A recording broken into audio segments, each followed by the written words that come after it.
বানিয়ে ফেললাম পালং শাক বেগুনের চচ্চড়ি। প্রথমে কড়াই বসিয়ে দিয়েছি, একটু সর্ষের তেল দিচ্ছি।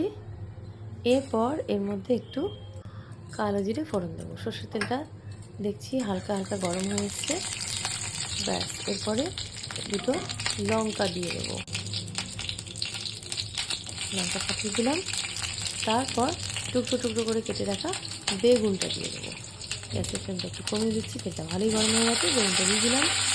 বেগুনটা দিয়ে এবার একটু হালকা হাতে ভেজে নেবো। হালকা বেগুনের যে রঙটা একটু লাল লাল চলে আসবে, তখন আমি কুচিয়ে রাখা পালং শাকটা দেবো। বেগুন দিয়ে দিলাম।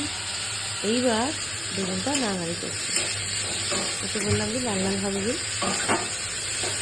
তারপরে পালং শাকটা দেবো। দেখুন সুন্দর লাল লাল ভাজা ভাজা হয়ে গেছে।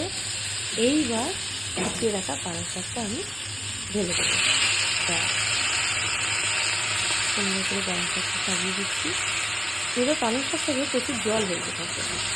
বেগুন আর পালং শাক এবার নাড়তে থাকবো। ওই পালং শাকের যে জল বেরোবে, বেগুনটা এমনি সেদ্ধ হয়ে যায়। আর আমার এই বেগুনটা দেখা যাবে, এটা ভালো লাগে না। বেশ পুরো একদম মানে গলা গলা হয়ে যাবে দুটোই পালং শাক বেগুন, সেরকম ভালো লাগে। দেখুন একদম থকথকে হয়ে পালং শাক থেকে জল বেরিয়ে বেগুনটাও মিশে গেছে। এবার ড্রাই স্পাইসেস দিয়ে দিচ্ছি। প্রথমে হলুদ গুঁড়ো, জিরে গুঁড়ো, এবার একটু ধনে গুঁড়ো দিলাম। তারপরে দেবো একটু কাশ্মীরি লঙ্কার গুঁড়ো, ব্যাস দিয়ে দিলাম। এরপর একটু নাড়াচাড়া করবো, একটু নুনও দিয়ে দিচ্ছি, একটু মিষ্টি দেবো, একটু জ্যাগেরি পাউডার দিলাম। ব্যাস, এবার সুন্দর করে নাড়াচাড়া করবো। এবার কড়াই থেকে ছেড়ে ছেড়ে আসছে, মানে এরকম ভাজা ভাজা হবে, কড়াইতে একটু গায়ে লেগে লেগে যাবে, ওইটাই বেশ সুন্দর লাগে। এই যে বেশ ভাজা ভাজা হয়ে এসছে, আর একটু নাড়ানাড়ি করতে হবে। নাড়ানাড়ি করবো, চলছে সুন্দর করে। আজ করলাম পালং শাক বেগুনের একটা ওই চচ্চড়ির মতো, দারুণ লাগে। প্রথম পাতে খেতে গরম গরম ভাতে এক থালা ভাত উঠে যাবে। সুন্দর কড়াইতে লেগে লেগে আসছে, সুন্দর করে নাড়তে থাকবো। একটু টমেটো সস দেবো। এই টমেটো সসটা দিলে, এটা আমি দিই, খুব সুন্দর একটা টক ঝাল মিষ্টি একটা মানে স্বাদ আসে, এটা আমার দারুণ লাগে। একটু সস আমি এই পালং শাক বেগুন যেদিন করি দিয়ে দিই।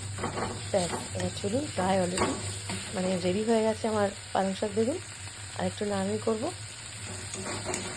মাঝে মাঝে নাড়তে থাকছি। ব্যাস দেখুন কড়াইতে ছেড়ে ছেড়ে আসছে, তৈরি হয়ে গেল পালং।